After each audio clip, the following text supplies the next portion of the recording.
Seigneur, parle à ma sœur. Seigneur, viens encore ouvrir, Seigneur, oh Dieu, cette sainte Bible, oh Dieu, pour que nous puissions comprendre ta parole, afin, Père, que nous puissions mûrir, afin que nous puissions croître, oh Dieu. Seigneur, prends tout. C'est cela le désir de notre cœur.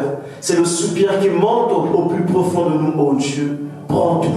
Seigneur, prends nos péchés. Seigneur, prends nos manquements. Seigneur, prends nos erreurs. Seigneur, oui, prends ce moment, oh Dieu. Seigneur, prends mes frères. Seigneur, prends mes sœurs. Seigneur, prends ta parole, oh Dieu. Et élève cela à un niveau, Seigneur, où nous puissions te toucher, oh Éternel. Seigneur, pour que nous puissions, oh Éternel, Papa, oh Dieu, bénéficier de ces privilèges, bénéficier de la santé, bénéficier de la guérison, bénéficier de l'élévation, bénéficier, ô Éternel Papa, ô Dieu, de la paix intérieure, ô Dieu. Prends tout, Seigneur, et baptise-nous de ton esprit, et laisse que ta parole triomphe de tout mal, laisse que ta parole soit victorieuse, laisse que ta parole, ô Dieu, Seigneur, viens nous délivrer, ô Éternel. Seigneur, souviens-toi, notre thème, c'est Jésus, transforme-moi. Alors transforme-nous, transforme la vie de mon frère, transforme la vie de ma soeur, transforme cette église, et souviens-toi, Père, de tous tes saints, ô Éternel, qui sont rassemblés, ô, dans divers lieux. Laisse qu'il y ait une transformation, laisse qu'il y ait un changement, laisse que, ô Éternel Papa, ô Dieu, qu'il puisse avoir, ô Éternel, une résurrection.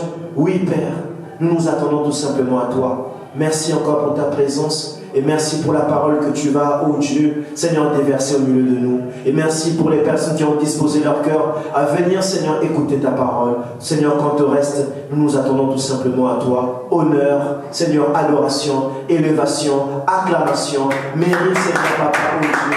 Seigneur, parce que tu mérites la gloire. Seigneur, tu mérites l'élévation. Seigneur, tu mérites les acclamations. Seigneur, tu mérites l'honneur. Tu es digne de louange. Seigneur, oh Père, reçois tout, Seigneur. Reçois ce matin, Seigneur, oh Dieu, car nous t'avons si bien demandé. Au nom de notre Seigneur Jésus-Christ. Amen. Alors, nous allons commencer notre culte. Alors, on va prendre quelques portions des Écritures. Je vous prie de vous lever. On va prendre 2 Timothée chapitre 2, le verset 20. Et ensuite, on prendra Genèse chapitre 1, le verset 1. Et on prendra Jean chapitre 1, le verset 1 également. Alors, lisons la parole dans 2 Timothée chapitre 2, le verset 20. Vous y êtes? Alors, lisons la parole du Seigneur. Dans une grande maison, il n'y a pas seulement des vases d'or et d'argent, mais il y en a aussi de bois et de terre. Les uns sont des vases d'honneur et les autres sont d'un usage vil. Prenons Genèse chapitre 1, le verset 1. Genèse chapitre 1, le verset 1. C'est le premier livre de la Bible.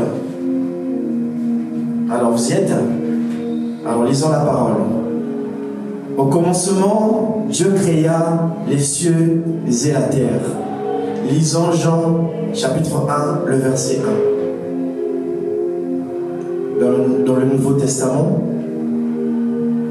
prenons Jean chapitre 1, le verset 1. Alors, lisons la parole.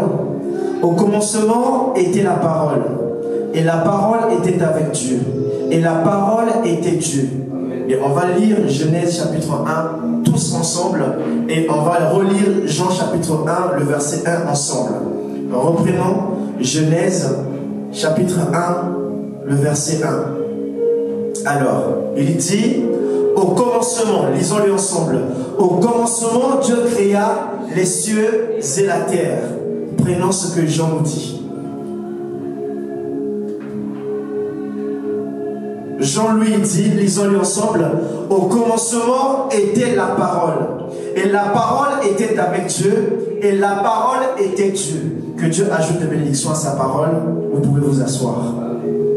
Alors, nous sommes sur notre thème qui est Jésus, transforme-moi. Quelqu'un dise avec moi, Jésus, transforme-moi. Jésus, transforme-moi. Et dans ce thème, la Bible nous dit dans 2 Timothée chapitre 2 verset 20, il nous dit que dans une grande maison, il n'y a pas seulement des vases d'or, des vases d'argent, mais il y a aussi des vases de bois et des vases de terre.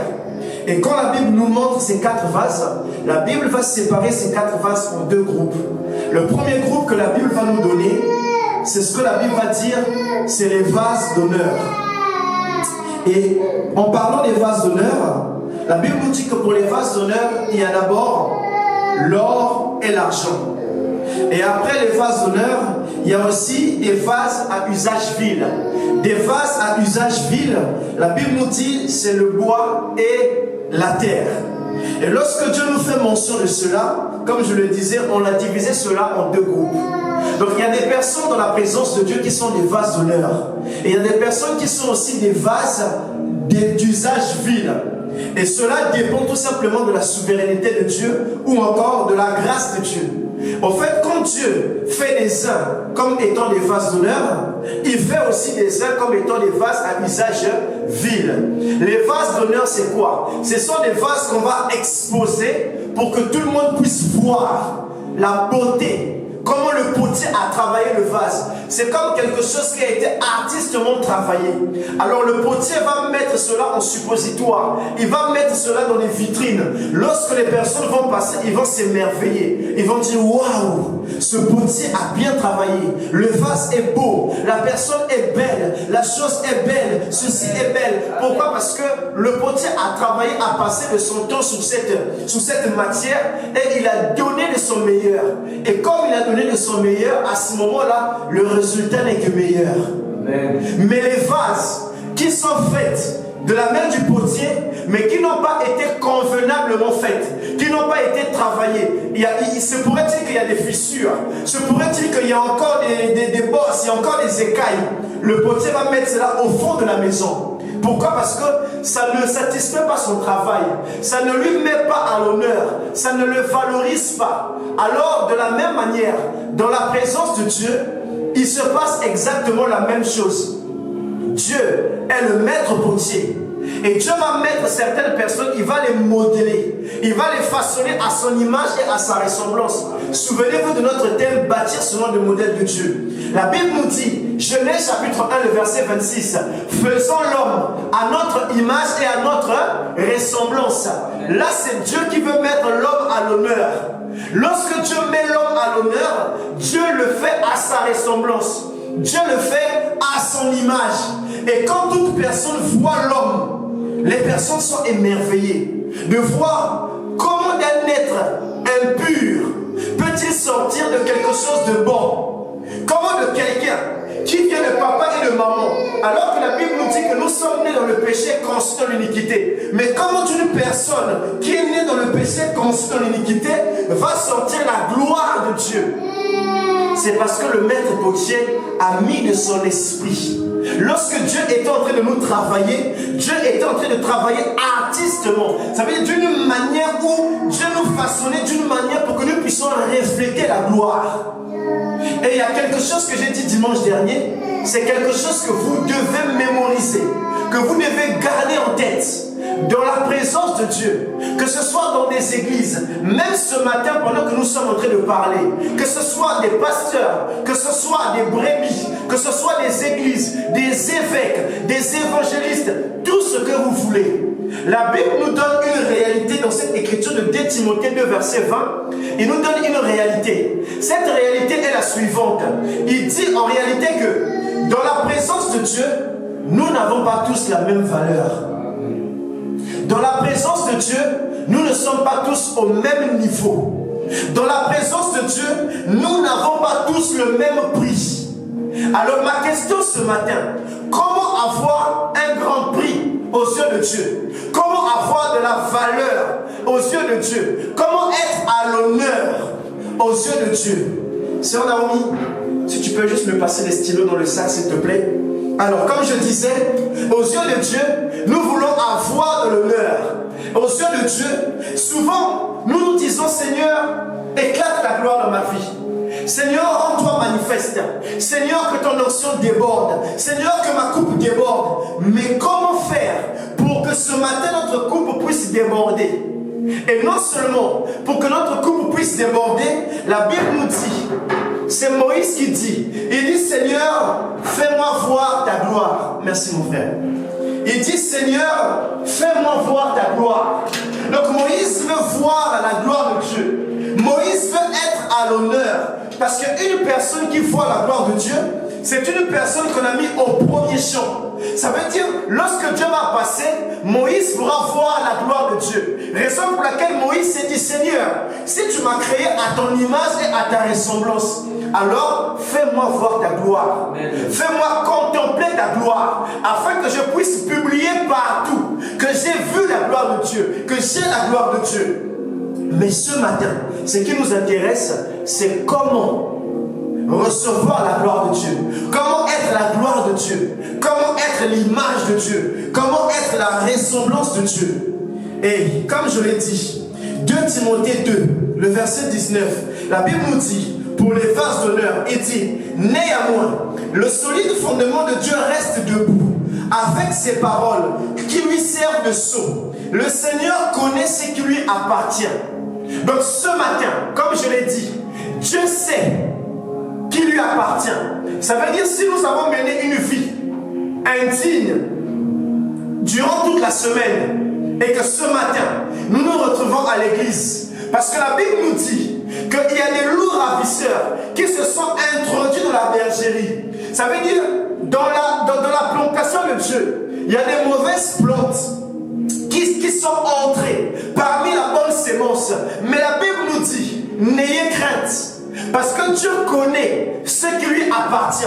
Donc ce matin, nul besoin de faire semblant. Ce matin, viens tel que tu es. Mais la Bible nous dit au moins que Dieu sait ce qui lui appartient.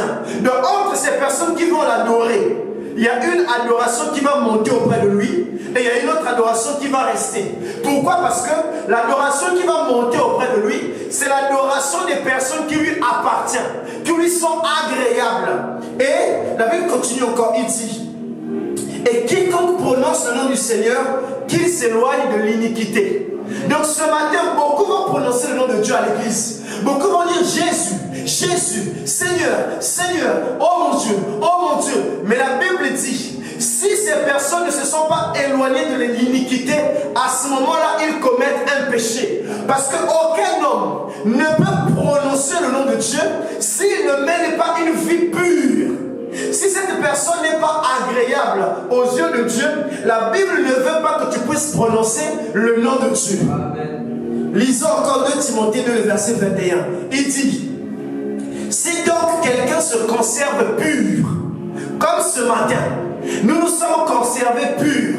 Et comme je l'ai dit dans le terme de bâtir, selon le modèle de Dieu, nous avons parlé de la sanctification. Or, le mot sanctification vient du mot agasio, qui signifie nettoyage à l'intérieur, comme à l'extérieur. Beaucoup de chrétiens disent, oh, Dieu connaît mon cœur. Dieu connaît le pensée de mon cœur, mais l'extérieur, Dieu ne voit pas mon extérieur. Dieu n'a pas besoin de mon extérieur.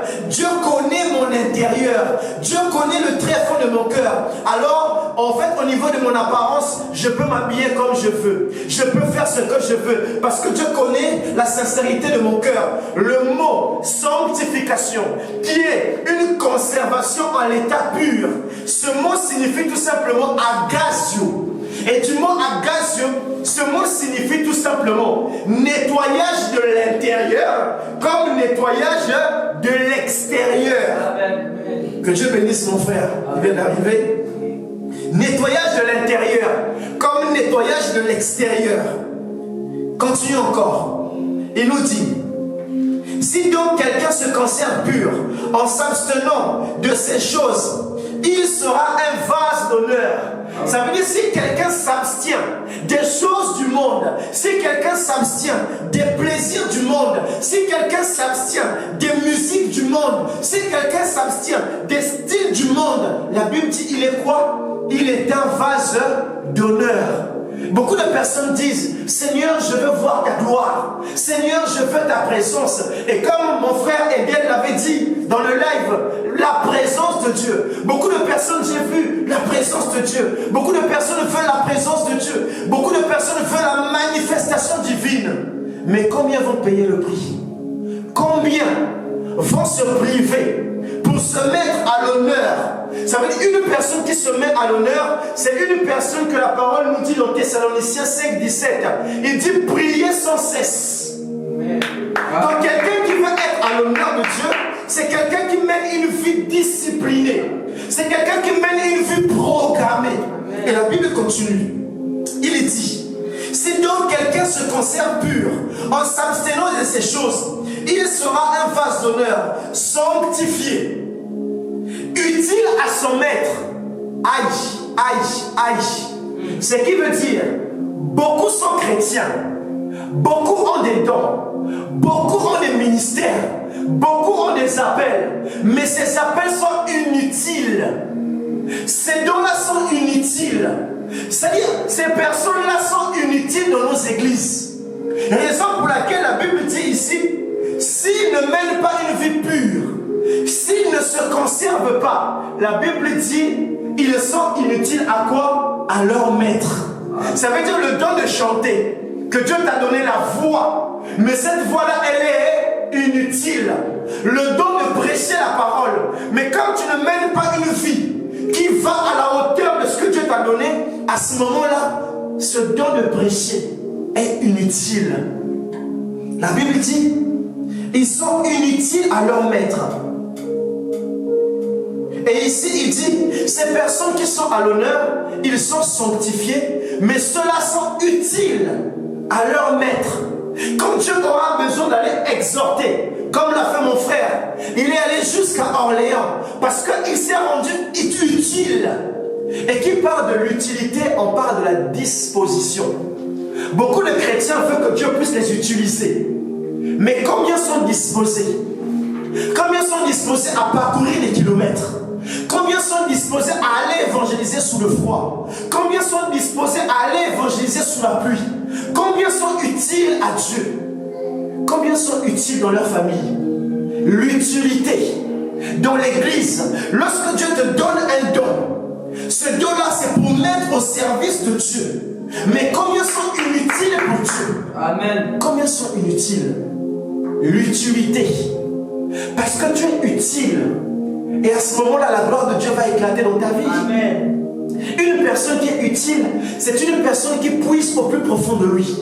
Plus on t'utilise, plus derrière, tu vas devenir encore meilleur. Plus tu es utilisé, plus derrière, tu vas dégager une autre atmosphère. Plus Dieu va t'utiliser, plus tu vas monter dans une autre dimension.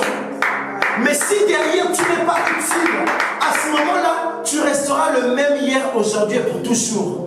Qu'est-ce qui a fait qu'aujourd'hui les personnes qui avaient une petite voix, qui avaient un petit salaire, mais derrière sont montées de gloire en gloire, de victoire en victoire, de bataille en bataille, c'est-à-dire, pourquoi ces personnes sont montées? Parce que ces personnes ont compris que si je me rends utile à la société, à ce moment-là, je vais monter. Amen. Raison pour laquelle au travail, plus tu te rends utile au travail, sans bouder, sans râler, à ce moment-là, quand il y aura une promotion à donner à quelqu'un, on va dire, ah lui il est travailleur.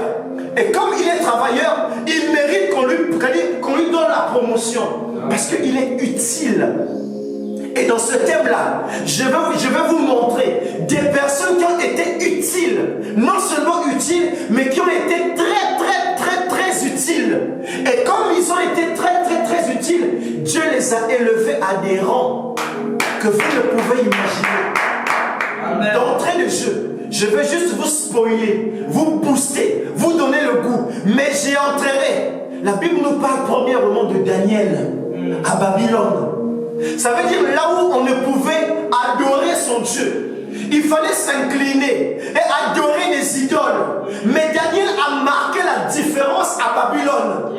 Là où les hommes tremblaient, là où les autres chrétiens, c'est-à-dire ont vendu le droit de naissance. Mais Daniel s'est rendu utile à Dieu. Et la Bible dit, parce que Daniel était toujours utile à Dieu, le roi a fait un songe. Et le roi a rassemblé ses satrapes. Le roi a rassemblé tous ses voyants. Il dit, j'ai fait un songe. D'habitude, je vous raconte la première partie. Et vous me donnez l'interprétation. Cette fois-ci, j'ai besoin de voir si vous êtes utile. Je ne vous dirai rien. Mais vous racontez-moi mon songe. Ce que j'ai rêvé, donnez-moi l'interprétation et la signification. Ensuite, je vais vous bénir. Mais gare à vous, si vous ne racontez pas mon songe, dans les mois interprétation. Je ferai tuer tous les prophètes. Et qui dit tous les prophètes, y compris Daniel, Amen. y compris Shadrach, y compris Meshach et Abednego. Mais comment quelqu'un qui est utile va mourir inutilement? Impossible. Raison pour laquelle les critiques, c'est inutile, tu ne pourras mourir. Derrière la haine et la jalousie, c'est inutile, tu ne pourras mourir. Et la Bible dit que ces personnes se sont présentées auprès du roi. Ils ont dit: oh roi, vis éternellement, longue vie. Oh roi, ce que tu nous demandes, aucun d'entre nous ne peut résoudre le problème. Aucun d'entre nous ne peut apporter la transformation. Aucun d'entre nous ne peut changer la donne. Si seulement quelqu'un qui est connecté à Dieu, si seulement quelqu'un qui est utile à leur maître. Il dit, cette personne ne peut venir que de Dieu. Amen. Et ils disent même que cette personne, c'est Dieu lui-même. Amen. Parce que Dieu connaît les pensées. Parce que Dieu connaît toutes choses. Alors là, pour intervenir, il faut que Dieu intervienne. Et il y a un qui dit: oh roi, je connais un homme qui est utile, qui a Dieu et qui est même lui-même devenu un Dieu. Amen. Il a la capacité de transformer la donne. Et le roi dit: faites appel à cet homme.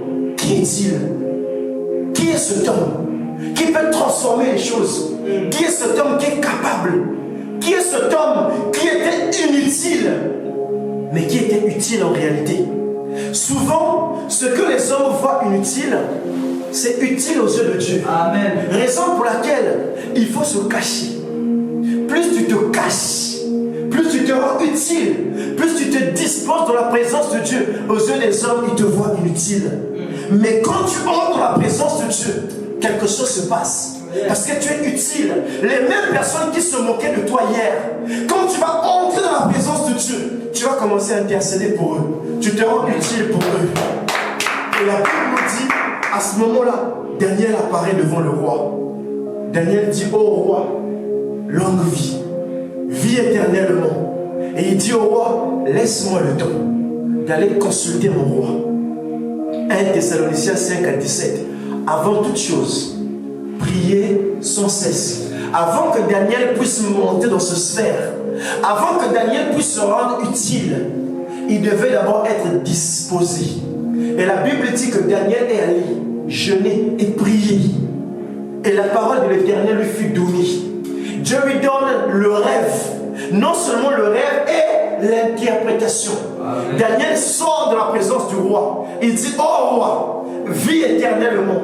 Mon Dieu, le Dieu des utiles, le Dieu des gens disposés, le Dieu de la prière, le Dieu de ma consécration, le Dieu de ma sueur, le Dieu de mes genoux, le Dieu de ma jeunesse, le Dieu de mon enfance, le Dieu de mon secours. Ce Dieu-là m'a parlé. Voilà le songe. Il dit: il y avait une statue.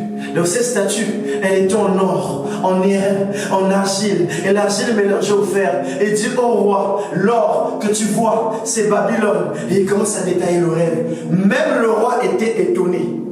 Quel est cet homme? Et le roi l'a béni. Amen. Pourquoi? Parce que Daniel était utile. Non seulement utile dans la maison du roi, utile à l'église, utile pour la nation. J'aimerais vous dire, quand vous êtes utile aux yeux de Dieu, l'utilité là, ça commence dans ta famille. Ça va déborder dans la société. Ça va déborder dans les entreprises. Ça va déborder dans la nation. Ça va déborder dans les pays. Amen. Et comme ça va arriver dans les pays, ça va même déborder dans les continents. Amen. Ça veut dire qu'il y aura des continents où tu n'as jamais mis pied. Mais on parle déjà de toi. Il y a des sociétés où tu n'as jamais mis pied. Mais on sait que tu es un bon travailleur. Il y a des endroits où tu n'as pas encore foulé. Mais spirituellement parlant, tu les as déjà foulés. Amen. La Bible dit: partout fleurit la plante de mes pieds, je vous les ai donnés.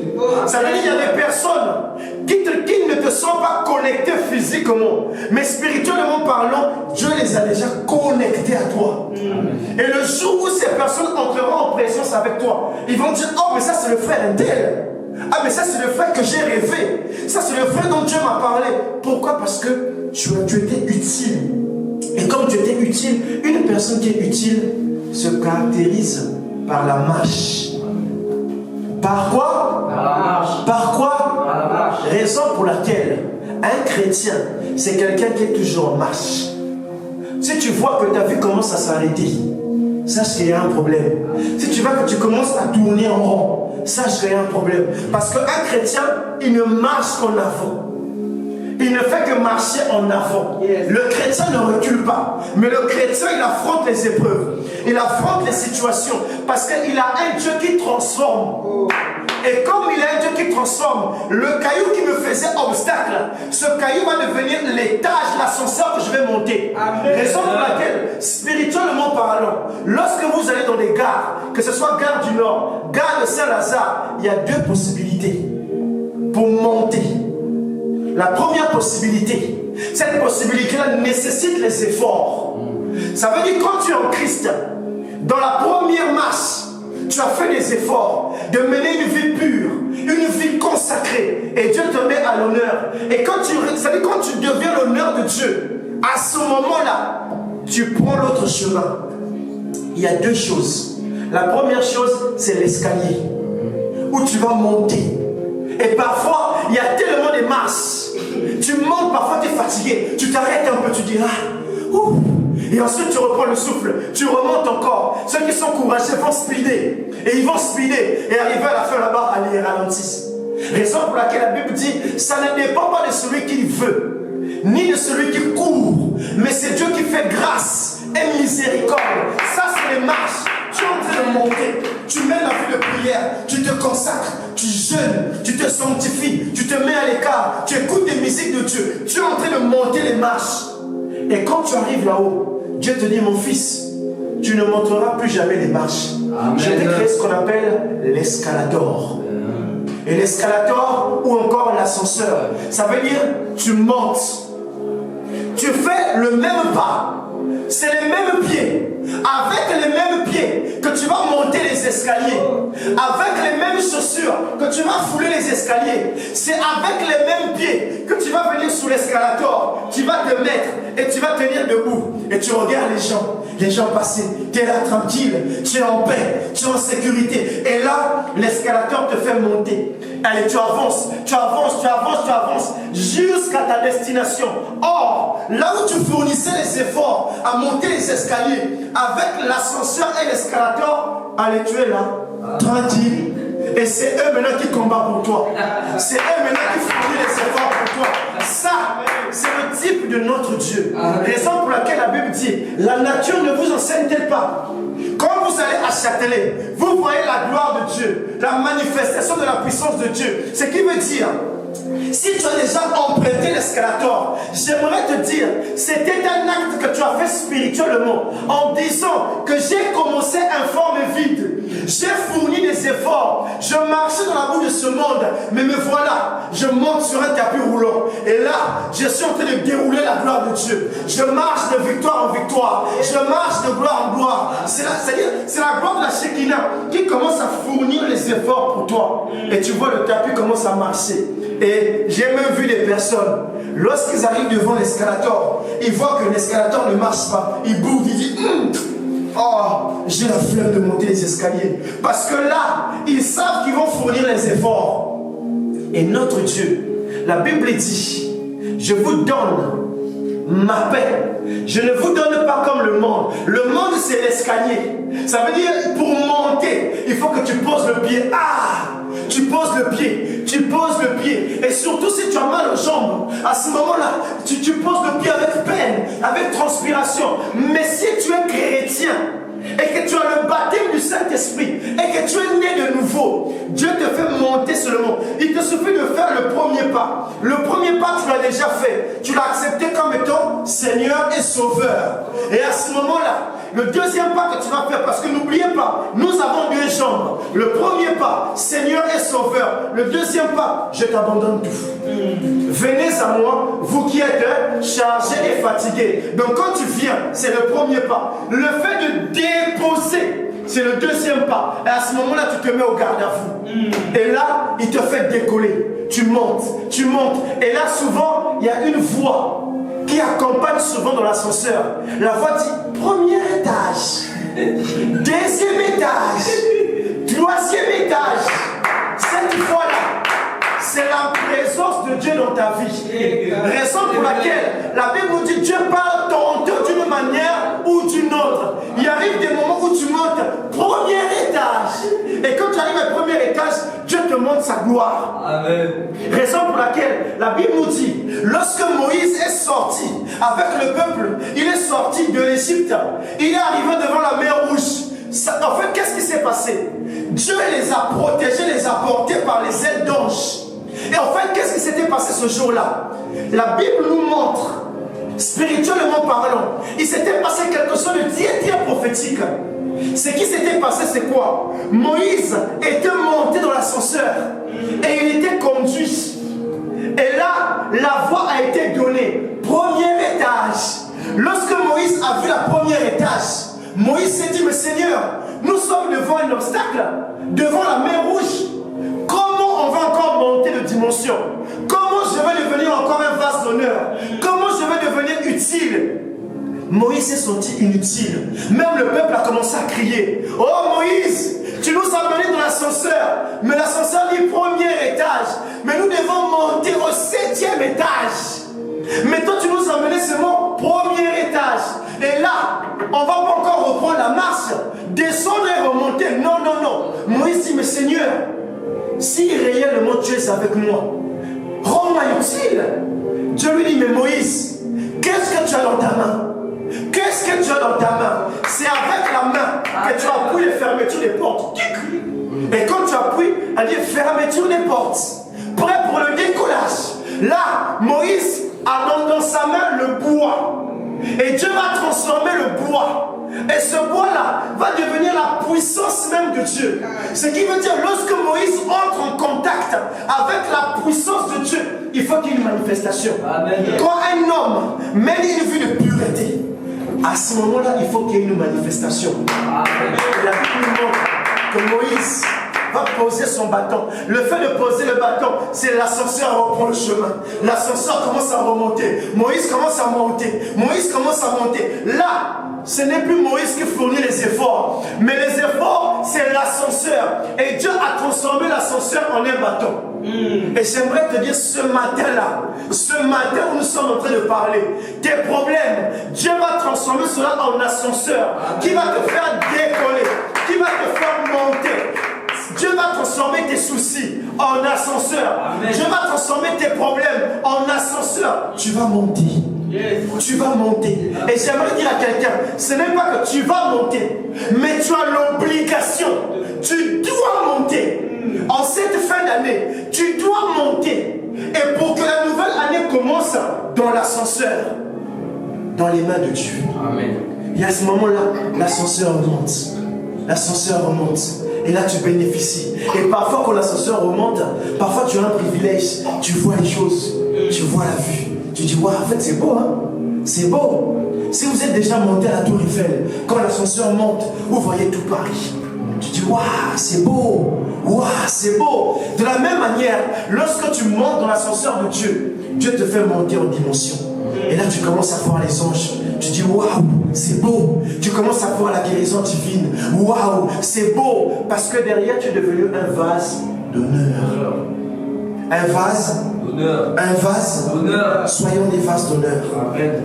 Et la Bible nous montre encore, il nous dit, Frère Branham dit d'en reconnaître votre jour et son message. Dans le paragraphe 226, il dit, Dieu bien-aimé, toi qui connais toutes choses, et tu as créé toutes choses avec un but. J'aimerais te dire, ici Frère Branham nous montre, et la Bible nous montre, que même le diable a été créé pour le jour du malheur.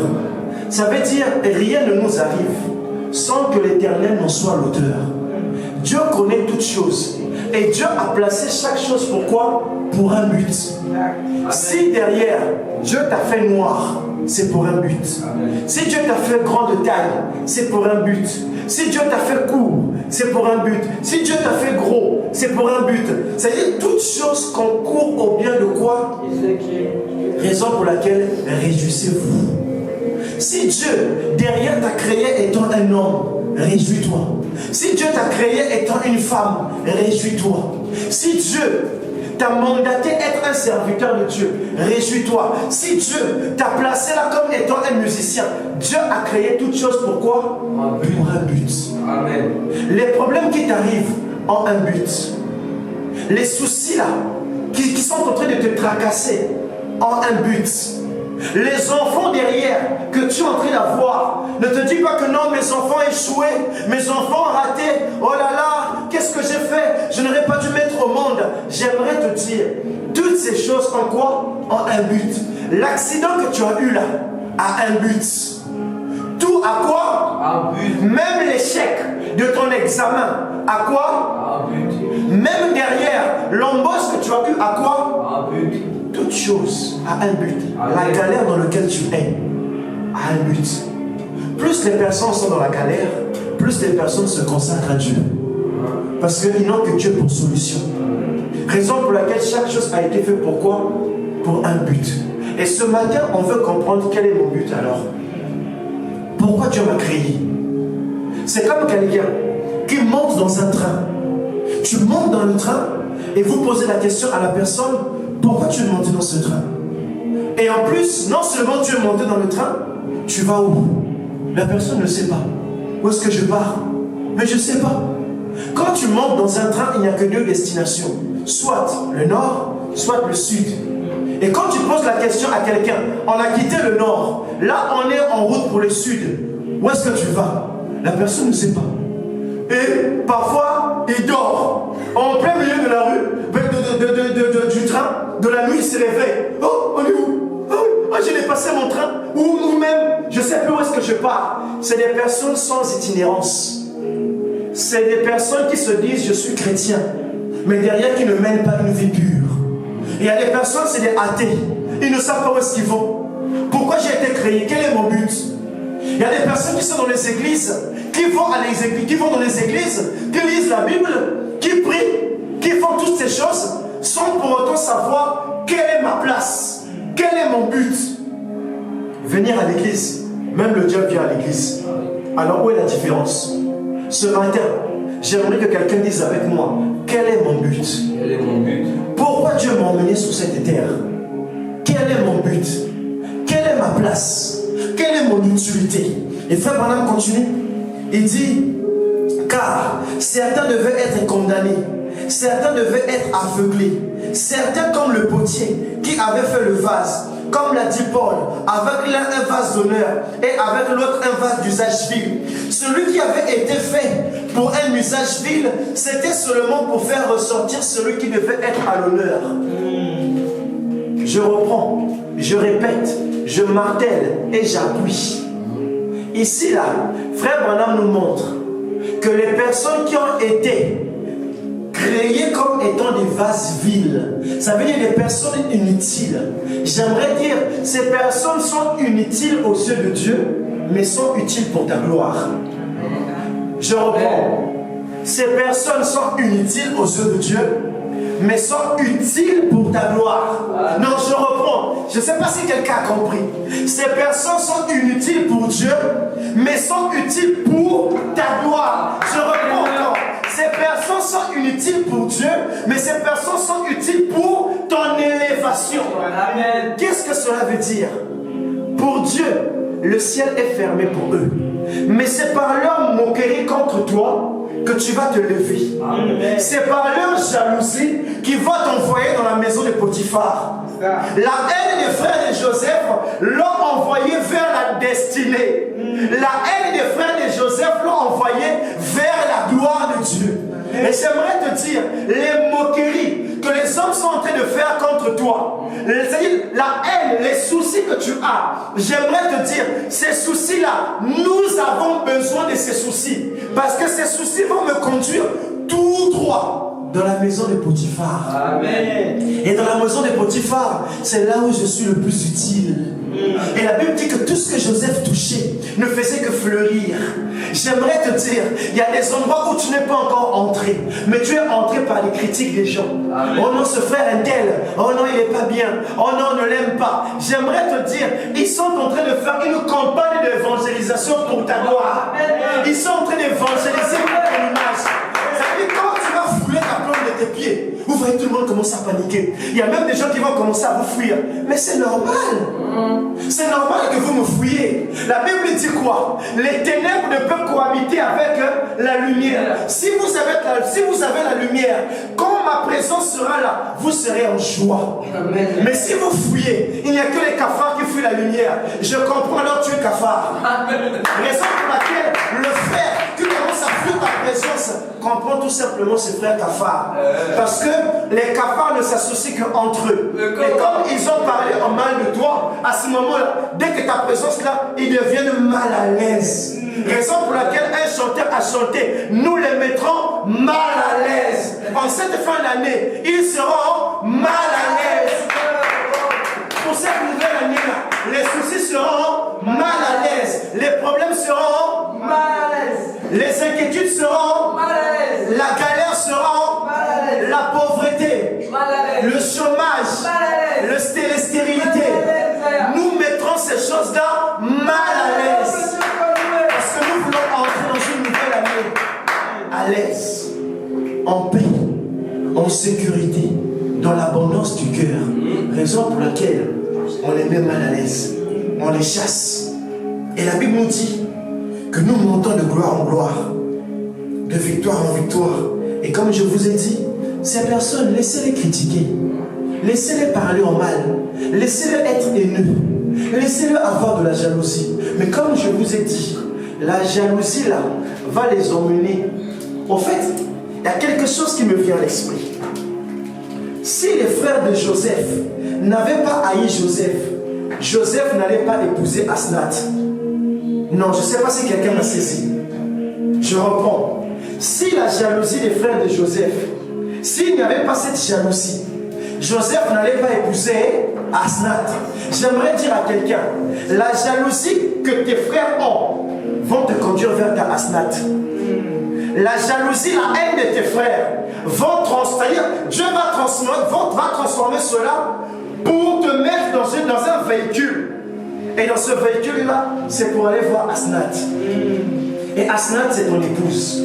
Ça veut dire Dieu va transformer la rancune, les blessures, ces choses-là vers la femme de ta vie, vers l'homme de ta vie. Dieu va transformer le chômage que tu as afin que tu puisses te consacrer à devenir un homme de prière. C'est cela Asnath. Tant que les frères de Joseph ne manifestent pas la haine, il n'y a pas d'Asnath. Tant que les frères de Joseph ne manifestent pas la haine, la jalousie, il n'y a pas de Safnat Paléa. Tant que les frères de Joseph ne manifestent pas les querelles, derrière, tu ne seras pas gouverneur. Et j'aimerais te dire, Dieu t'a placé quelque part avec un but, un grand but. Et la Bible dit, les projets que j'ai formés pour vous, les formés que j'ai forgés sur toi, ne sont pas des projets de malheur, mais ce sont des projets de bonheur. Mais pour que ces projets atteignent le summum, il faille que tu puisses passer par le bon, par les malheurs. C'est quand David est passé par les vallées de l'ombre de la mort qu'il a pu composer les psaumes qu'aujourd'hui que nous lisons. Ça veut dire sans vallée de l'ombre de la mort, il n'y a pas de psaume. Qui dit psaume, qui dit vallée de l'ombre, qui parle de Jésus, de la gloire de Jésus, qui parle de Matthieu 4, où il était envoyé dans quoi? Dans le désert. J'aimerais dire à quelqu'un qui parle de ton élévation, va d'abord dans le désert. Parce que c'est dans les déserts que derrière, vous savez, lorsque je lisais un livre, ça m'a tellement surpris. Dans ce livre, il nous disait, l'endroit qui est recouvert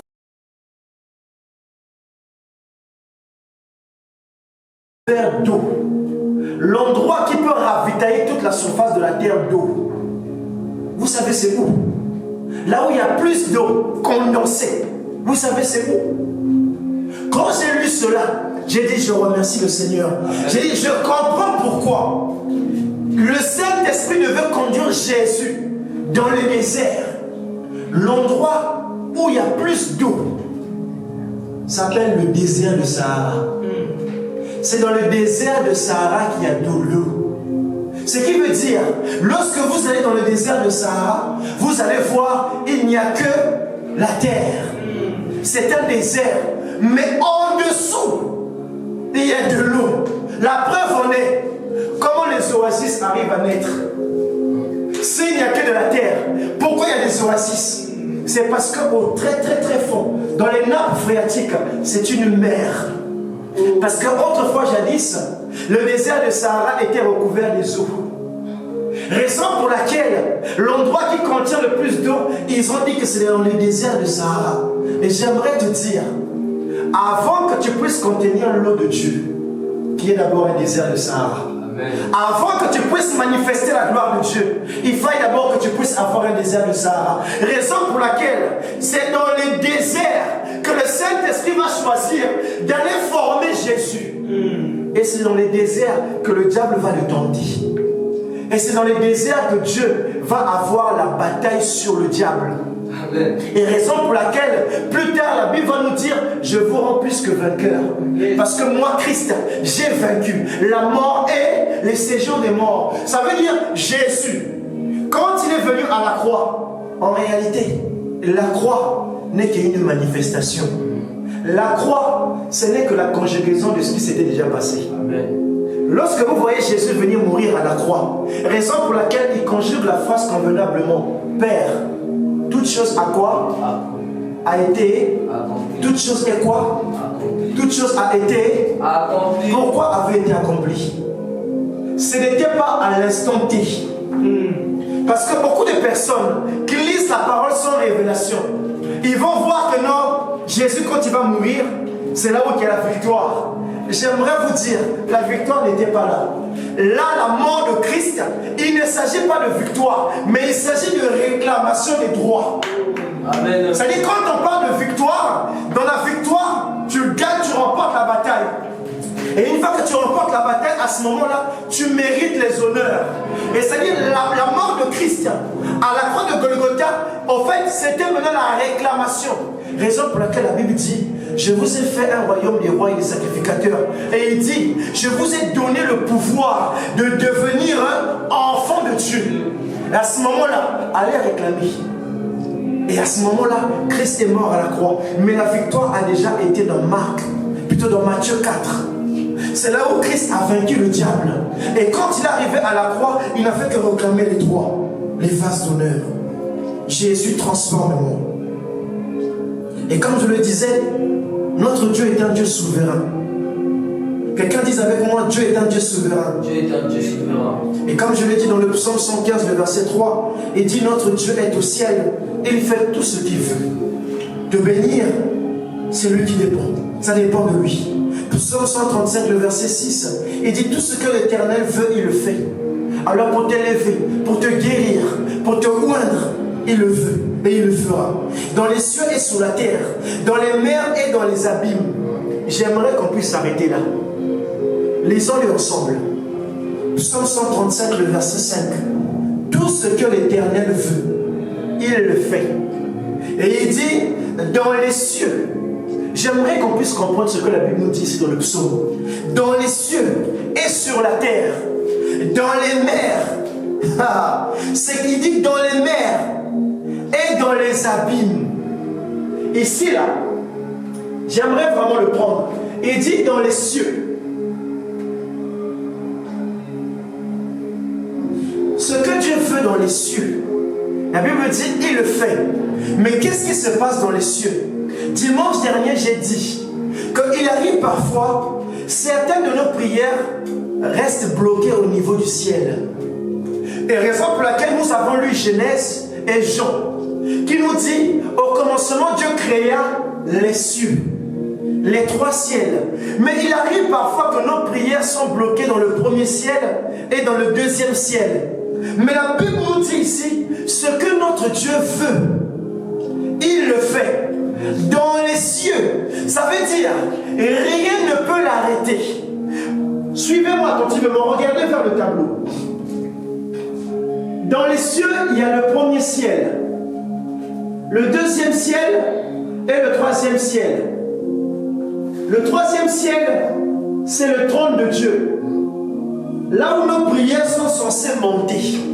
Là où nos prières sont censées arriver à Dieu. Et quand nos prières arrivent à Dieu, Dieu doit de nouveau faire redescendre notre prière sous une forme transformée. Et qu'est-ce qui se passe? La Bible nous dit ici, tout ce que notre Dieu veut, il le fait dans les cieux. Ça veut dire dans les trois dimensions-là. Rien ne peut arrêter Dieu. Raison pour laquelle la Bible nous dit, Dieu nous donne ici, là. Dieu nous donne l'échelle de Jacob.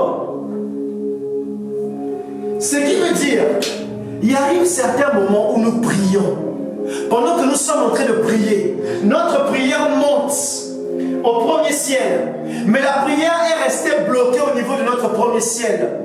Et ensuite, il y a des moments où nous prions. Notre prière reste bloquée au niveau du deuxième ciel. La prière ne parvient pas à Dieu.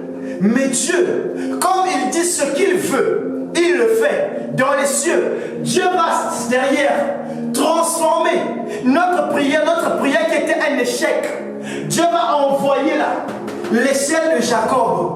Il va disposer des anges qui vont monter et descendre.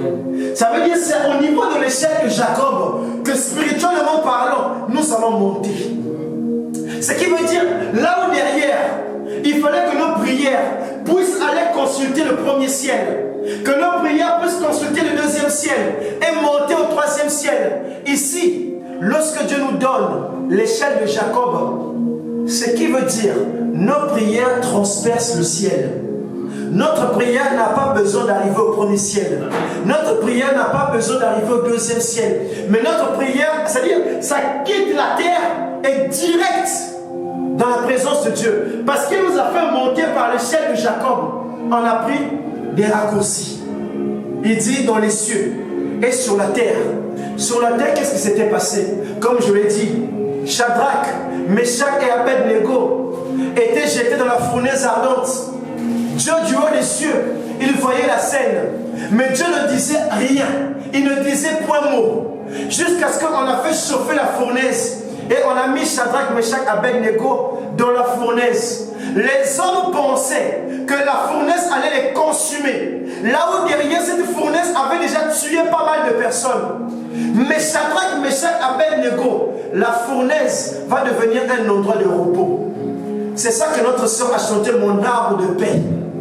Ça veut dire derrière, tu deviens un endroit de repos. Ce qui veut dire dans la fournaise, ils ont commencé à élever la voix de Dieu. Ils ont commencé à manifester la gloire de Dieu. Et la Bible nous dit, Dieu quitte son trône. Et à ce moment-là, il y a la présence du quatrième être. Dieu va être avec eux. Parce que Dieu va transformer la fournaise derrière en quoi? En un frigo. Bien climatisé, bien tempéré pour ta température.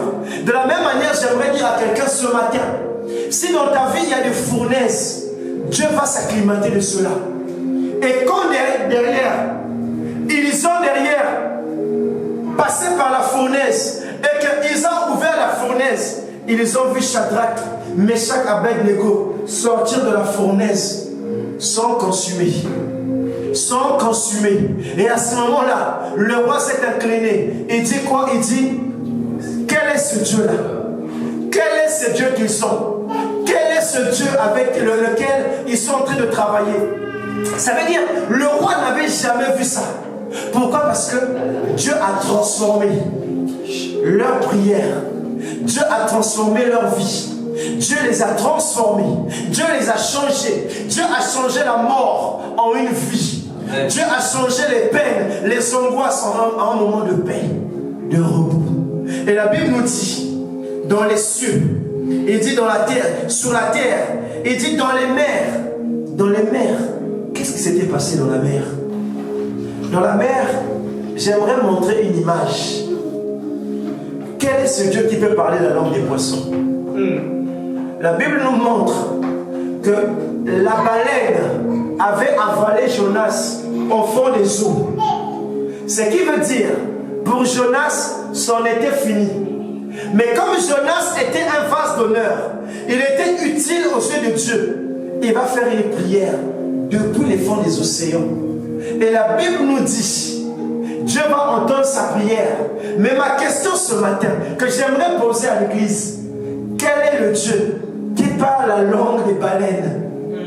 Parce que la baleine allait, se pourrait-il, dans une autre direction. La baleine, peut-être ce jour-là, allait faire sa vie. Jonas, Dieu l'avait envoyé pour être utile à Ninive. Se pourrait-il que la baleine allait aussi à Tarsis? Parce que la baleine a avalé dans les contrées de Tarsis. Donc Tarsis était à l'opposé de Ninive. Mais quel est le Dieu qui va mettre la boussole, les GPS, qui va derrière localiser Ninive à travers une baleine? Est-ce que la baleine connaît l'informatique? Non, église, répondez avec moi. Est-ce que la baleine connaît l'informatique? Non. Est-ce que la baleine connaît la mécanique? Non. Est-ce que la baleine a une boussole en elle? Non. Mais quel est ce Dieu qui va placer l'informatique dans la baleine? Quel est ce Dieu qui va placer la mécanique dans la baleine? Quel est ce Dieu qui va commencer à orienter la baleine? Qui a dit à la baleine de conduire Jonas jusqu'à Ninive? Quel est ce Dieu qui parle la langue des animaux? Pour que la baleine puisse quitter Tarsis et pour aller à Ninive, il fallait qu'il puisse avoir un commandement. Il fallait que Dieu puisse parler. Donc Dieu parle et la baleine entend. Et la baleine le voilà sur le sommet de Ninive. Et qui derrière a protégé la baleine? La baleine pourrait peut-être subir une attaque. La baleine pouvait derrière mourir ou être attrapée par des pêcheurs. Mais quel est ce Dieu qui protège une baleine? Pourquoi Dieu protégeait la baleine? Parce que dans cette baleine, il y avait quelque chose qui appartenait à Dieu. Et tant que cette chose-là n'était pas arrivée, à manifester la gloire de Dieu, on ne pouvait toucher cette baleine. Cette baleine, ce jour-là, était plus sécurisée que Macron. Cette baleine était plus sécurisée que le président que vous voulez. Cette baleine était gardée par les anges. Mais quel est ce Dieu qui va disposer un cortège messianique tout autour de la baleine? Quel est ce Dieu? Quelqu'un dise avec moi, quel est ce Dieu? Quel est ce Dieu? Quel est ce Dieu? Et la Bible nous montre que Dieu, comme il avait ses intérêts dans Jonas, Dieu va garder la baleine. Et jusqu'à ce que la baleine va arriver à Ninive. Mais pour que la baleine puisse recracher Jonas, il fallait que Dieu puisse encore dire à la baleine, recrache. Quel est ce Dieu qui peut parler à la baleine et la baleine l'entend? Et la baleine va recracher. La baleine va recracher. Et les hommes vont voir la gloire de Dieu dans Jonas. Amen. Un Dieu que nous avons, qui parle aux animaux, qui parle au vent, qui parle aux tempêtes. Quand la Bible dit, ce jour-là, lorsqu'il y a eu des vents, et ils ont commencé à réveiller Jésus, en fait, spirituellement parlant, entrez avec moi. La Bible, en fait, nous fait mention. Tes vents, tes baleines, tes problèmes, Dieu va les sécuriser. Et il va te conduire à sa gloire. Il va te conduire dans des projets de bonheur. Yes. Ce qui veut dire, lorsque le vent est en train de souffler, toi ne t'inquiète pas. Réveille Jésus. Amen. Toi, ne te soucie pas. Réveille Jésus. Amen. Lui, il sait parler la langue des vents. Lui, il sait parler la langue des tempêtes. Lui, il sait parler la langue des animaux. Il te suffit de quoi? Réveiller Jésus. Et il va transformer les choses. Et, comme je l'ai dit le dimanche dernier, on va s'entretenir encore ce matin sur la présence du bois d'acacia dans le tabernacle. Quelqu'un dise avec moi, la présence du bois d'acacia dans le tabernacle. Comme je l'ai dit, Dieu a un but pour tout un chacun. Amen. Dieu veut manifester la gloire dans chaque fils et chaque fille. Mais pour cela, Dieu derrière attend de toi quelque chose. Premièrement, tu puisses connaître ta position. Donc quand on va étudier sur la présence du bois d'acacia dans le tabernacle, ça va nous positionner. À savoir, premièrement, qui sommes-nous? J'aimerais poser la question, qui es-tu? Qui es-tu? Qui suis-je? Beaucoup vont dire, je suis fille de Dieu, je suis fils de Dieu. Mais ce matin, pose-toi la question, qui suis-je? Pose-toi la question toi-même, pose-toi la question mon frère, qui es-tu? Qui es-tu? C'est-à-dire quand tu te poses cette question, la réponse doit être précise. Beaucoup vont dire, moi je pars à l'église, moi je prie, moi je chante. J'aimerais poser la question à quelqu'un, qui es-tu?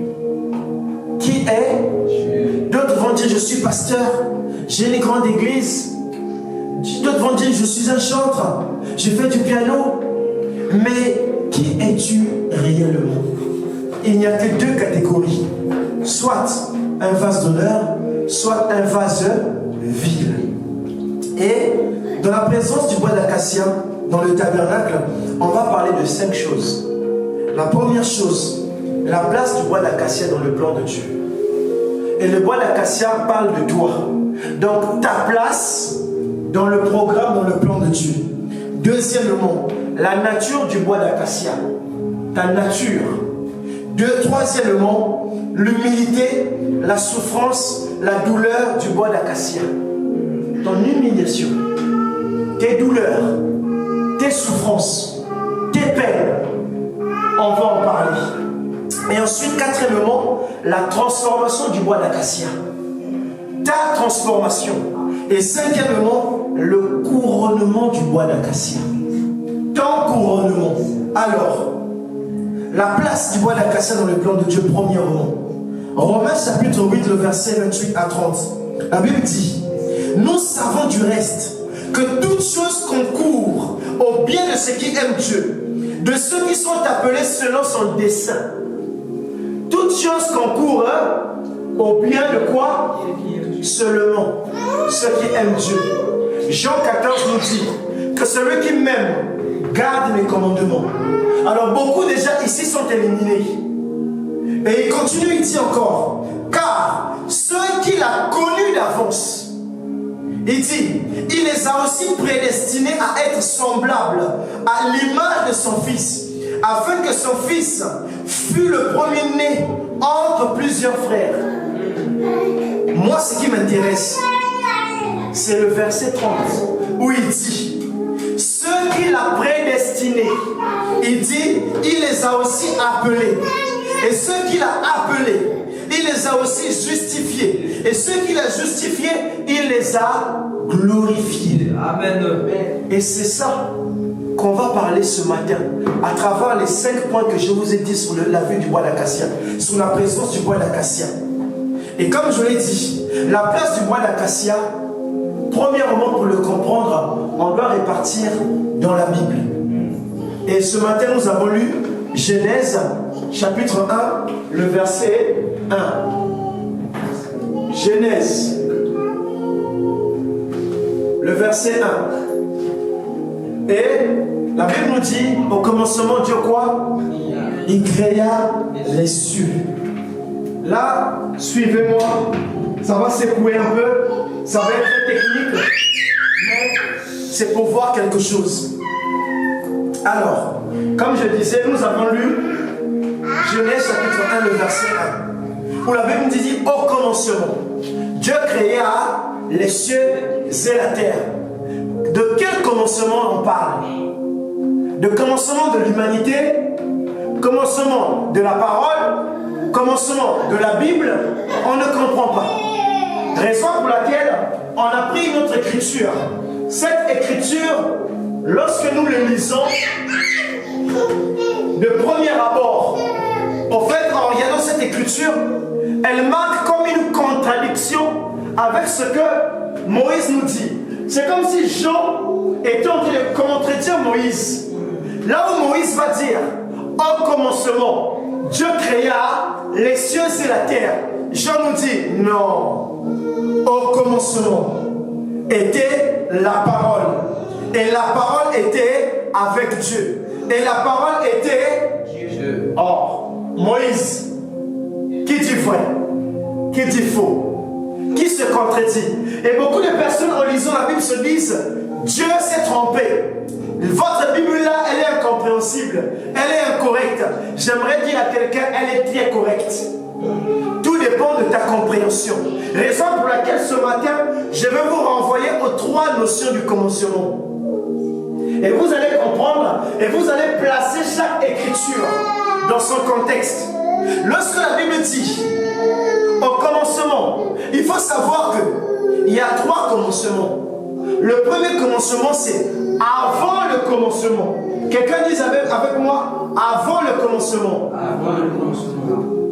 Avant le commencement.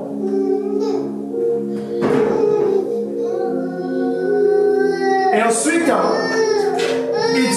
après, avant le commencement, il y a au commencement avant la fondation.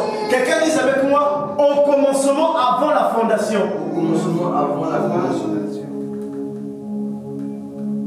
Voilà. Au commencement avant la fondation. Et ensuite, le troisième, c'est au commencement à la fondation. Quelqu'un dise avec moi, au commencement à la fondation.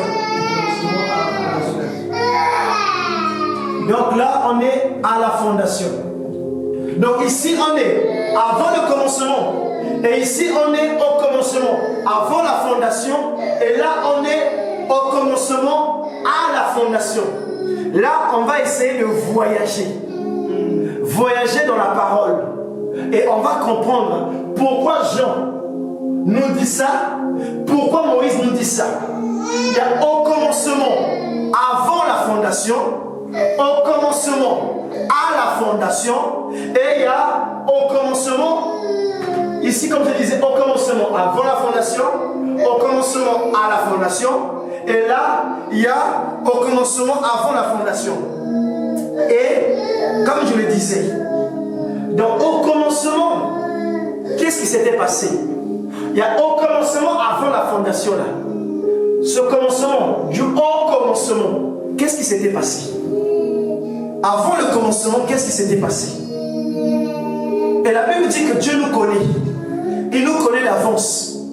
Comment cela est possible? Alors que Moïse nous dit, au commencement, Dieu crée les cieux, c'est la terre, ainsi ensuite. Et quand on lit Moïse ici, ça nous donne l'impression que les animaux ont été créés avant nous. Parce que l'homme a été créé le 6e jour. Même la terre, ça nous donne l'impression que la terre a été créée avant nous. C'est bizarre. Alors que Dieu dit que nous sommes les premiers-nés de sa créature. Mais pourquoi Moïse ne nous dit pas la même chose? Avant le commencement, il y avait d'abord ce qu'on appelait l'éternité. Donc ici, là, lorsqu'on parle de avant le commencement, on parle de l'éternité.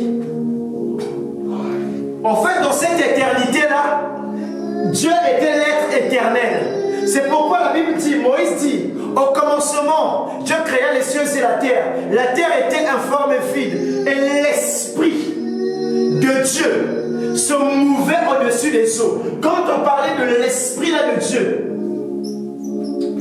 il s'agissait de l'éternité. Et quand on parle de cette éternité-là, on parle du mot qu'on appelle le Logos. Quelqu'un dise avec moi le Logos. Le Logos. Que la Bible appelle El, Ela, Elohim. Donc ici, là, donc avant le commencement, il y avait cet espace-là éternel, l'éternité. Et dans cette éternité-là, il y avait l'Esprit de Dieu. L'Esprit de Dieu, là, en fait, on l'appelait le Logos. Ou encore El, Ela, Elohim. Ici, là, donc avant le commencement, on ne parle pas de Dieu. Donc Moïse, quand il dit au commencement Dieu, est-ce qu'on est ici? Non. On ne parle pas de Dieu. On parle de l'éternité. Et dans cette éternité-là, Dieu avait un mystère secret avant que le monde commence. Donc ici, là, avant que le monde puisse commencer, Dieu avait un plan. Dieu avait un projet. Dieu avait un but. Et Dans ce but-là, il y avait au fond de la pensée de Dieu. Dieu avait une pensée. Dieu avait un plan. Dieu avait une pensée. Et quelle était la pensée de Dieu? Il voulait accomplir quelque chose pour s'exprimer. Donc Dieu voulait accomplir quelque chose dans le but de pouvoir communier, dans le but de pouvoir dialoguer. N'oubliez pas, la prière signifie un dialogue, une communion. Donc Dieu voulait communier. Dieu voulait qu'il y ait un temps de prière. À ce moment-là, ce Dieu-là, il va commencer à manifester quelque chose. Ça veut dire qu'il y avait au fond de la pensée de Dieu. Il est d'abord le Logos, l'Esprit, El Ela Elohim. Et dans cet esprit-là, il y avait une pensée. Cette pensée-là, c'est de communier avec l'homme. Et au fond de cette pensée, il y avait ce qu'on appelait la grande fontaine d'amour. Quelqu'un dise avec moi, la grande fontaine d'amour. Et dans cette grande fontaine d'amour, Dieu derrière voulait manifester son amour. Comment? Dieu derrière, dans la pensée, là, dans cette grande fontaine d'amour, Dieu voulait être un père. Amen. Pourquoi Dieu voulait être un père? Dans le désir d'avoir des fils. Raison pour laquelle il dit quand vous prierez, il dit quoi? Notre qui est ce qui veut dire, si on a un père au ciel, nous aussi on a une maison. Raison pour laquelle il dit vous êtes des pèlerins sur cette terre. C'est pourquoi il dit vous n'êtes pas du monde. Il dit vous êtes dans le monde, mais vous n'êtes pas, vous êtes que des passagers. C'est pourquoi quand vous prierez, priez pour la maison d'en haut. Préparez-vous pour la maison d'en haut. C'est pourquoi il dit notre Père qui est, que ton règne, où ça? Où ça? Quelle terre? Quelle terre? Il dit que ton règne vienne, où ça? Sur la terre. S'agit-il de la terre? Et on va le comprendre. Quelle terre? C'est ma terre. Parce que je suis le temple du Saint-Esprit. Donc son règne ne vient pas sur la terre physique. Mais son règne vient en moi. Amen. Raison pour laquelle Jean va mieux le conjuguer. Il dit au commencement était le Père.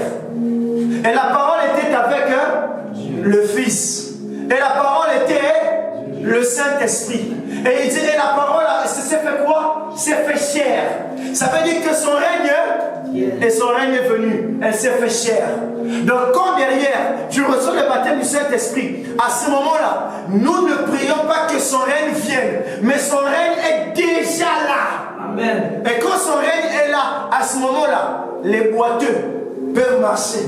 Les aveugles peuvent voir, les sourds peuvent entendre, les muets peuvent parler. Raison pour laquelle, lorsque Dieu, Jésus a reçu la gloire qu'il avait auprès du Père, c'est-à-dire quand le règne de Dieu a quitté le ciel, s'est rendu manifeste sur cette terre, la Bible dit quoi? Je suis venu rendre une année de jubilé. Amen. Où derrière, les captifs seront délivrés. Il dit même que je suis venu pour les brebis perdues.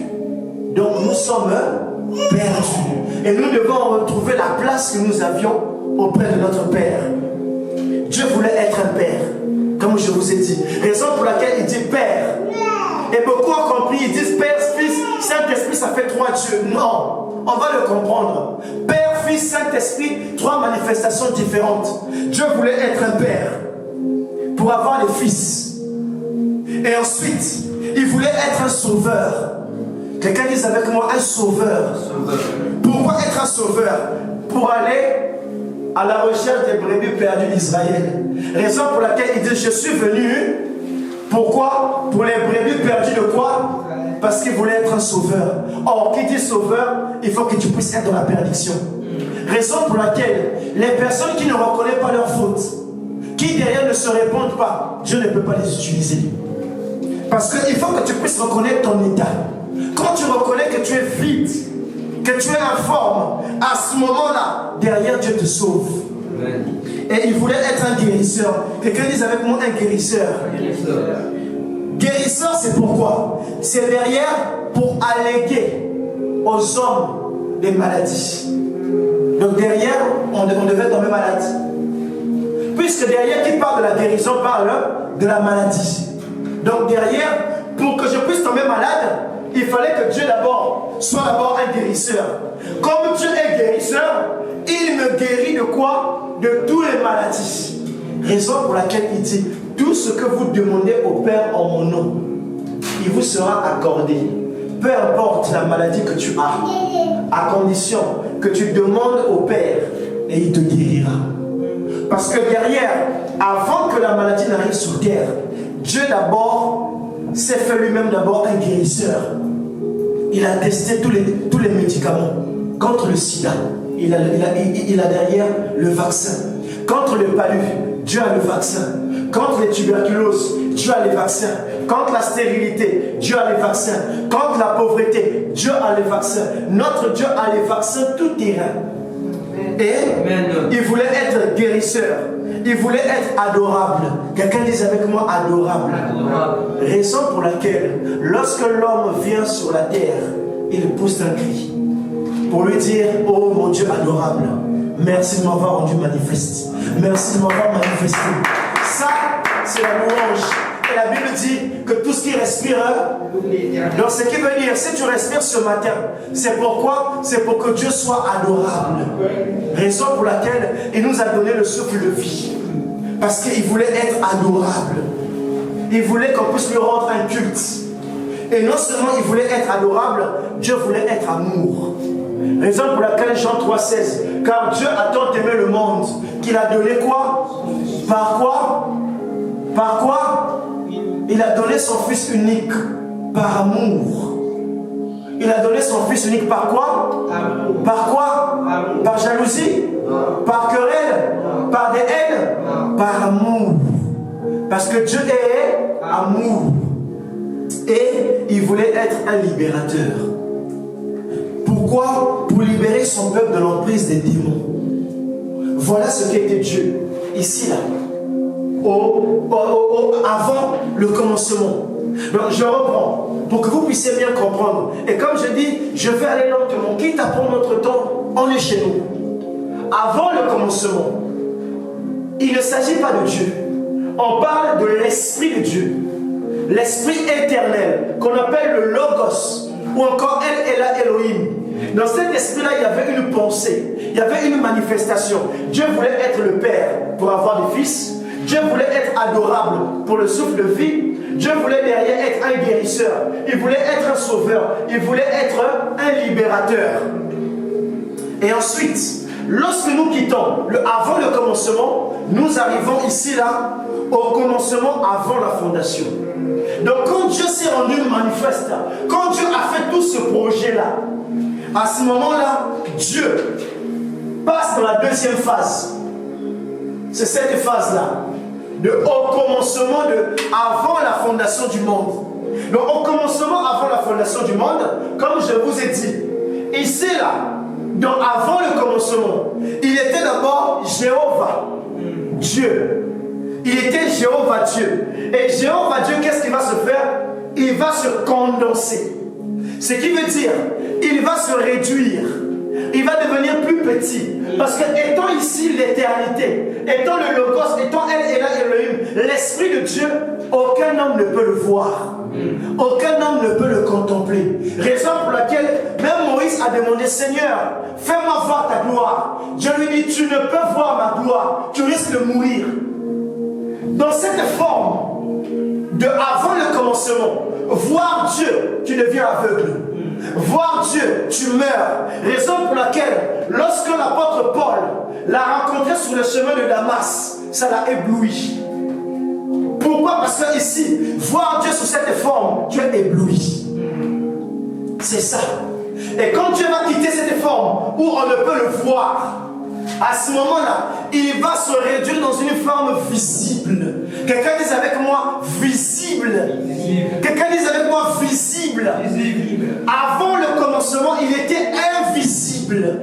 Raison pour laquelle c'est seulement l'Esprit de Dieu qui se mouvait au-dessus des eaux, dans l'invisible, dans un monde invisible.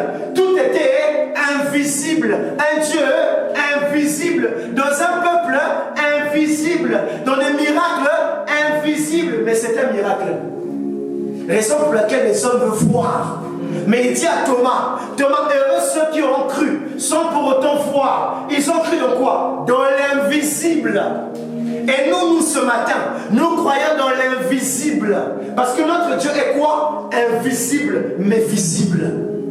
Paradoxe. Ici, là, au commencement, à la fondation, Dieu va devenir maintenant visible. Et quand tu vas devenir visible, il va prendre des formes. Quelqu'un dit avec moi, il va prendre des formes. Et ces formes-là, c'est sous ces formes-là que les gens vont voir la gloire de Dieu. Et vous allez dire, ah, je comprends mieux. La forme que Dieu va prendre, c'est la colonne de feu. Ici, là, Dieu va devenir quoi? Une colonne de feu. Oh my. Il va devenir une colonne de feu. Il va devenir quoi? La nuée de gloire. Il va devenir quoi? La nuée de quoi? De gloire. Dieu va devenir quoi? Le buisson ardent. Il va devenir le buisson ardent. Il va devenir l'ange de l'éternel. Quelqu'un dit avec moi l'ange de l'éternel. L'ange de l'éternel. Il va devenir l'ange de l'éternel. Ensuite, après l'ange de l'éternel, il va devenir le fils. Ici, là, il va devenir le Fils. Nul ne peut venir au Père si ce n'est que par le Fils. Ça veut dire, pour voir le Dieu invisible, vois le visible. Amen. Donc quand Dieu derrière, qui est invisible, va prendre une forme visible, à ce moment-là, tout œil le verra. Raison pour laquelle dans Ésaïe, on dit que tout œil a quoi? L'a vue. Et dès que derrière, il devient le Fils, il devient aujourd'hui notre Jésus. Puisque le Fils, il s'agit de Jésus. Et ensuite, il devient ce qu'on appelle la théophanie. Là, ça, c'est avant le commencement. Et Frère Branham va nous dire dans la divinité de Jésus-Christ, au paragraphe 44, il dit c'est comme quelqu'un, parlant l'autre jour disait, Dieu, qu'était-il? Qu'était Dieu plutôt, je voulais dire? Qu'était Dieu avant? Il dit quand il était là-bas, il y a des millions d'années, quand il était jusque cet espace, et puis il s'est condensé dans le Logos. Et ensuite il dit, et ensuite il va du Logos et descendu en Christ. Dieu le Père, le Logos, descend dans le Christ, dans Jésus-Christ. Et il dit, voyez-vous, c'est seulement Dieu, descendant comme ceci vers la terre, puis rentrant de nouveau à Dieu. Ne voyez-vous pas que ce que je veux dire, faisons simplement une rotation. Il descend de l'espace. Et ensuite, de l'éternité, faisons une rotation. Il entre dans le Logos. Du Logos dans l'homme. Du Logos dans quoi? Du Logos dans quoi? Dieu entre dans l'homme. Mais avant de passer par l'homme, il passe d'abord par le Fils unique, Jésus. Et après Jésus, il rentre dans l'homme. Et ensuite il dit, enfin, il retourne de nouveau la même. C'était dans un seul but, celui de racheter cet homme. Dieu devait nous racheter. Donc ici, on est en train de parler du plan de la rédemption. Et pour cela, pour comprendre nos deux écritures, comme je disais, il existe 3 Genèses. Quelqu'un dise avec moi 3 Genèses. Le premier Genèse, c'est le Genèse que nous lisons. Moïse l'a écrit. C'est Genèse qui dit, au commencement, Dieu créa les cieux et la terre. Ça, c'est premier Genèse. Quelqu'un dise avec moi, premier Genèse. Ça, c'est Genèse, le livre, qui a été écrit par Moïse. Et ça commence, Genèse 1, verset 1 jusqu'au dernier chapitre. Ça, c'est le premier Genèse. Deuxième Genèse, c'est Genèse prophétique. Quelqu'un dise avec moi, Genèse prophétique. Et ces Genèse prophétique, de quoi s'agit-il? Est-ce qu'il s'agit d'un prophète? S'agit-il de quoi? Genèse prophétique, c'est Jean chapitre 1, le verset 1. Et ensuite, il y a Genèse révélée. Quelqu'un dise avec moi, Genèse révélée. Ça, c'est le troisième Genèse. Genèse révélée. Le Genèse prophétique et le Genèse révélé, l'ensemble nous donne ce qu'on appelle Genèse éparpillée. Genèse Éparpillé. Pourquoi éparpillé? C'est en éparpillant les 66 livres de la Bible que vous comprendrez la Genèse. Ce qui veut dire, Genèse, le livre que Moïse a écrit, on ne peut le comprendre sans notre Genèse éparpillée. Ce qui veut dire, beaucoup de personnes veulent lire Genèse, veulent comprendre Genèse. Quand la Bible dit au commencement Dieu créa les cieux et la terre, qu'est-ce que cela signifie? Tu ne peux le comprendre juste en lisant Genèse livre. Mais il faut que tu puisses entrer dans Genèse éparpillée, dans le prophétique. Parce que le prophétique, c'est là où la Bible nous parle des prophètes. Même le Genèse livre fait partie même des Genèses prophétiques, de Genèse éparpillée.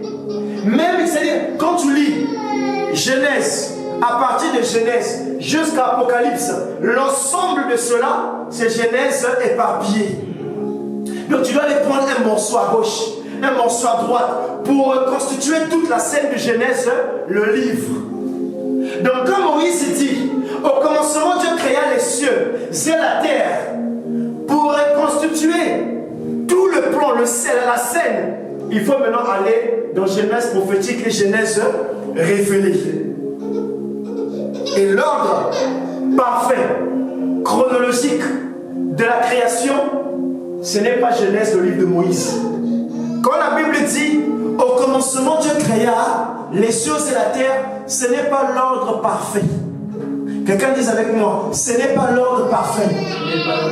Mais quel est alors l'ordre parfait? L'ordre parfait, c'est Genèse révélée, Genèse prophétique, et ensuite Genèse le livre.